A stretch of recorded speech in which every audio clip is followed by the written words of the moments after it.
Concept Builder. तो part 1 का जो पीसीएम पॉइजनिंग वाला बच गया था उसको हम इसमें कवर कर लेते हैं पार्ट 2 में।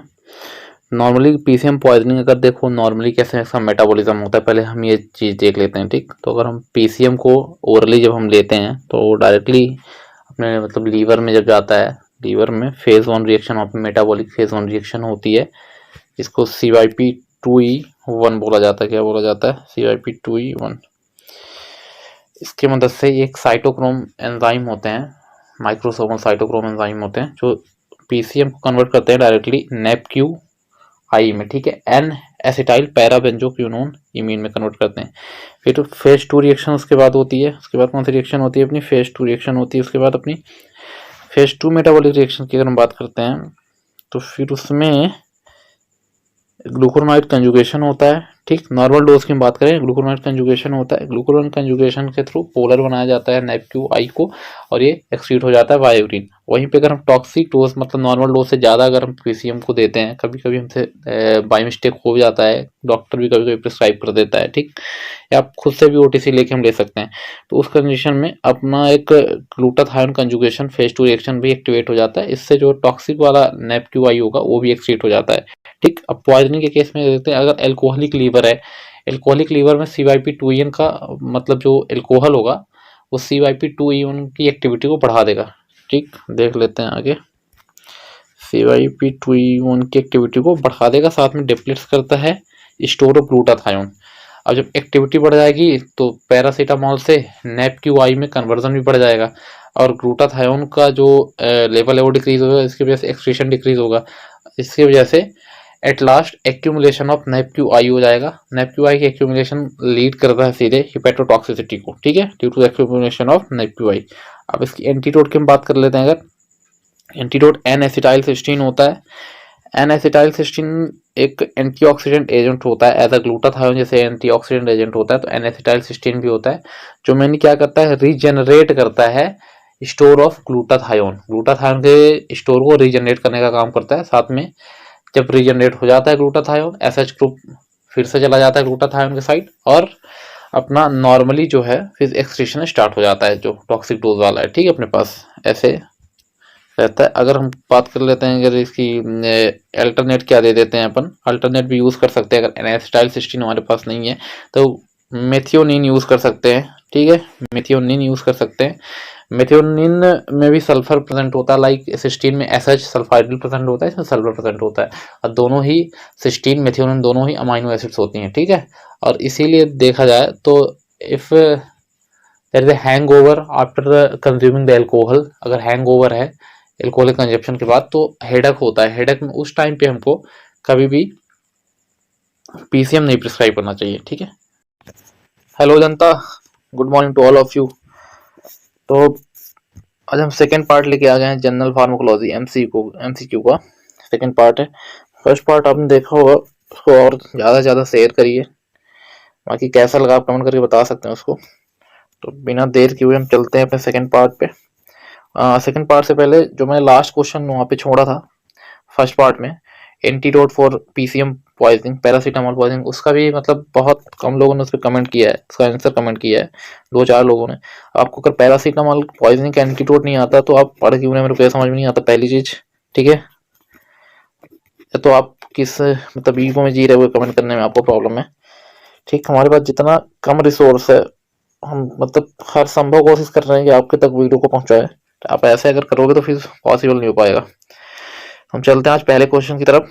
तो पहला क्वेश्चन बोल रहा है कि therapeutic index is a measure of, ठीक है।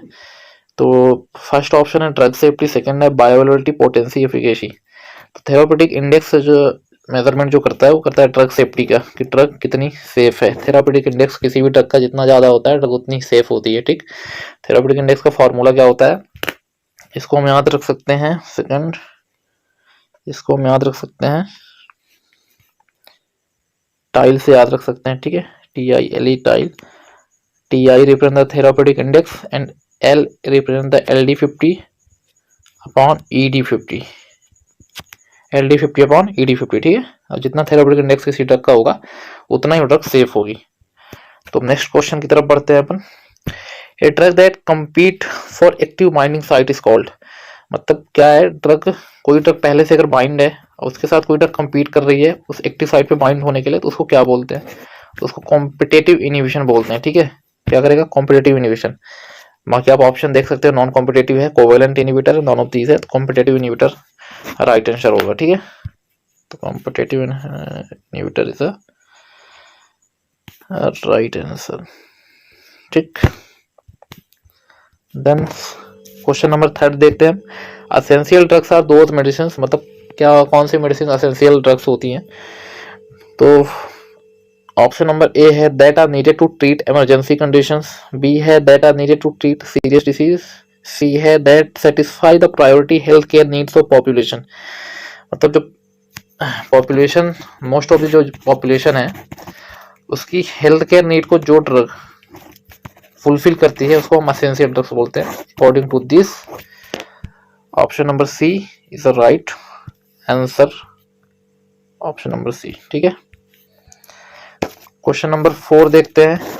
Phase 4 clinical trial is carried out, मतलब कब होता है। तो फर्स्ट ऑप्शन है before marketing approval of a drug, after a drug is marketed, for the drugs used in rare disease and.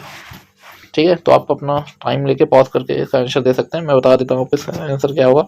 After a drug is marketed, जब drug की marketing हो जाती है, मतलब ड्रग जब फेज 3 के बाद मार्केट में आ जाता है, ठीक है, उसके बाद फेज 4 होता है पोस्ट मार्केटिंग सर्विलियंस जिसको बोलते हैं। इसमें मेनली ड्रग का जो लॉन्ग साइड इफेक्ट्स होते हैं, मतलब लॉन्ग यूज में साइड इफेक्ट्स या एडवर्स इफेक्ट्स आ सकते हैं, उस पर फोकस करते हैं मेनली। ठीक है, तो इसका आंसर अपना होगा आफ्टर ड्रग इज मार्केट, मतलब बी। ठीक है, क्वेश्चन नंबर 5 पे चलते हैं। Orphan drugs are, orphan drugs पूछ रहा क्या होती है ऑर्फन ड्रग्स। ठीक है, drugs with high therapeutic failure, drugs with high toxicity, drugs having low therapeutic margin, drugs for rare disease. मतलब जो रेयर डिसीज में जो ड्रग्स हम यूज करते हैं उसी को हम क्या बोलते हैं, ऑर्फन ड्रग्स। मतलब option number D is correct, we go for option number D. ठीक है, option number D is correct answer. अब जो मतलब रेयर डिसीज, बहुत सारी रेयर डिसीज होती है, कभी कभी उन ड्रग्स का यूज करते हैं, तो उस पर बोल सकते हैं कि डी सही है। ठीक है, चलते हैं अपने क्वेश्चन नंबर 6 पे। All of the following can cause SLE। ठीक, SLE एक सिंड्रोम होता है। अब SLE अगर हम देखते हैं तो SLE वो ड्रग्स कॉज करती हैं जिनका मेटाबॉलिज्म मेनली एसिटाइलेशन से होता है। उसके लिए एक ट्रिक है, ट्रिक को अपन नोट करते हुए चलेंगे। ठीक है, 1 मिनट, 1 सेकंड। ट्रिक क्या है, SHIP, sulfonamide, hydralazine, isoniazid, procainamide, ये ड्रग्स SLE कॉज करती हैं। अब क्वेश्चन क्या पूछ रहा है, all of the following can cause SLE like syndrome except. तो हमारा यहाँ पे राइट आंसर हो जाएगा बी, पेनिसिलिन। ठीक है, क्या हो जाएगा बेटा, पेनिसिलिन। चलो क्वेश्चन नंबर 7 देखते हैं। The elimination of alcohol follows, कौन सा काइनेटिक पूछ रहा है कि एलिमिनेशन के लिए एल्कोहल फॉलो करता है, एल्कोहल के एलिमिनेशन किस काइनेटिक से होता है। तो zero order kinetic right answer है, इसमें ज़्यादा डीप में जाने की जरूरत है नहीं, जीरो ऑर्डर काइनेटिक। ठीक, इसका कौन कौन सी drug zero order kinetic follow करते हैं एलिमिनेशन, देख लेते हैं थोड़ा सा। तो उसके लिए ट्रिक है अपनी zero what and power, zero what power, 0 में लगा लेना। जीरो ऑर्डर काइनेटिक डिनोट करता है, W से वारफेरिन हो जाता है, A से एल्कोहल एस्प्रिन हो जाता है, T से थियोफाइलिन हो जाता है, टॉल ब्यूटामाइड हो जाता है, टॉल ब्यूटामाइड। ठीक है, फर्स्ट जनरेशन सल्फोनिल यूरिया है, पावर से फेनेटोइन हो जाएगा। ठीक, I hope you get it. आगे चलते हैं क्वेश्चन नंबर 8 में। The neurotransmitter adrenaline, nor adrenaline and dopamine act through which of the following receptor, मतलब किस रिसेप्टर से ये अपना वर्क करते हैं। तो single pass trans membrane receptor, enzyme linked, ionotropic, 7 pass trans member. तो इजी ऑप्शन है इसका, 7 पास ट्रांस मेम्बर रिसेप्टर होगा। इसी को सर्पेंटाइन रिसेप्टर भी बोलते हैं। ठीक, इसी को शायद आपका GPCR भी यही है। ठीक है ना, तो right answer option number D हो जाएगा, option number D right answer. वही zero order kinetics followed by all the following drug except, तो आप मार सकते हो फेनेटाइन, वार्फेन, अल्कोहल। तो right answer is barbiturates.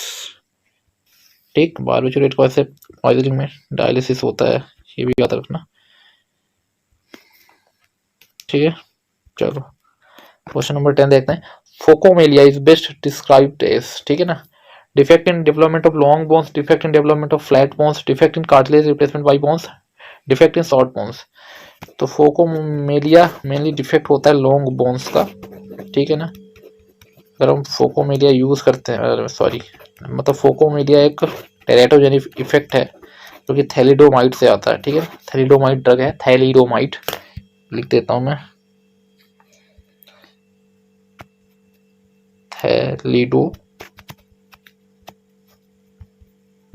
Thalidomide एक ड्रग है, इससे होता है, ठीक है, अपना phocomelia.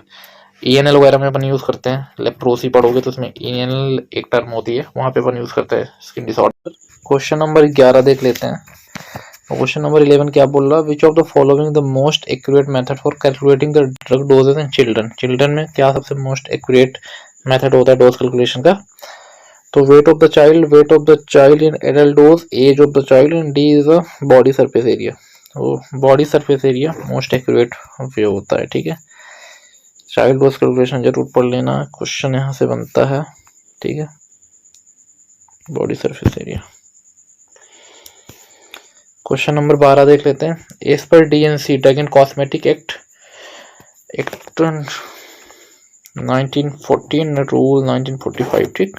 Prescription drugs are included in, मतलब प्रिस्क्रिप्शन ड्रग DNC एक्ट के किस शेड्यूल में आता है। तो शेड्यूल H उसका राइट ऑप्शन होगा डायरेक्टली। P पे एक्साइज वगैरह आता है, X में साइकोट्रोपिक, G में शायद सुपरविजन के लिए होता है, पढ़ाई होगा आपने। शेड्यूल H, ठीक। क्वेश्चन नंबर 13 देख लेते हैं।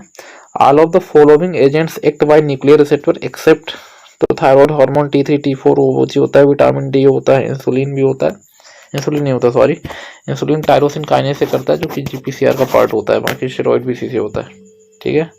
तो करेक्ट ऑप्शन जो है वो है इंसुलिन।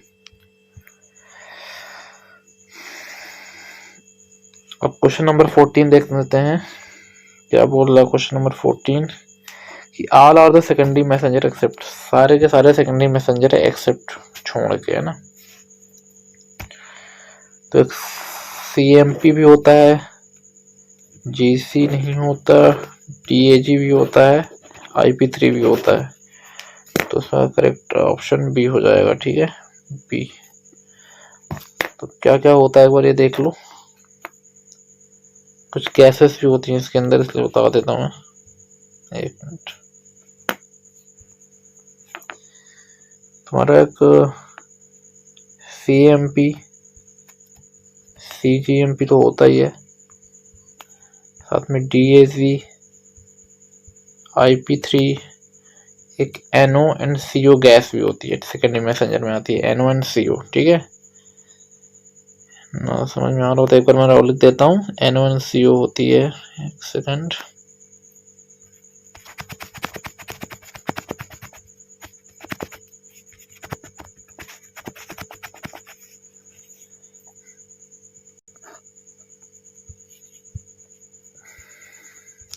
NO एंड CO, ठीक है।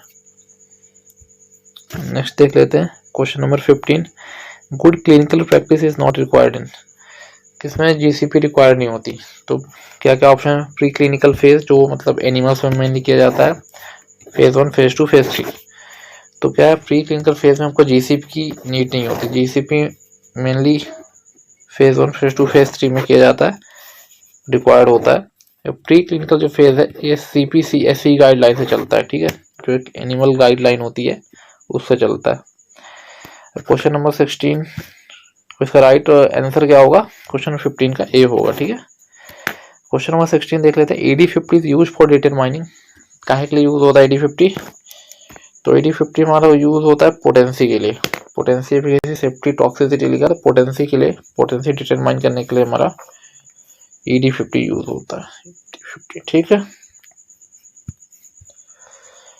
अब क्वेश्चन बस यहीं तक क्वेश्चन थे, ये लास्ट क्वेश्चन है एक बार आपको फिर एक क्वेश्चन दिया जा रहा है कि आप क्वेश्चन का आंसर कमेंट बॉक्स में जाके दे सकते हैं अगर आपकी इच्छा हो तो।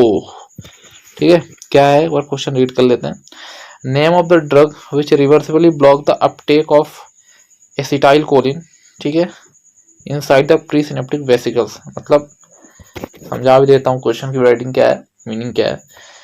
जो सिंथेसिस होता है एसिटाइल कोलिन का, तो सिंथेसिस होकर वेसिकल्स में आता है। तो कौन सी ऐसी ड्रग है जो उसका वेसिकल्स में आने की मतलब आने के लिए रोकता है, मतलब स्टॉप करता है, वो ब्लॉक करता है, उस ड्रग का नाम बताना है आपको। ठीक है,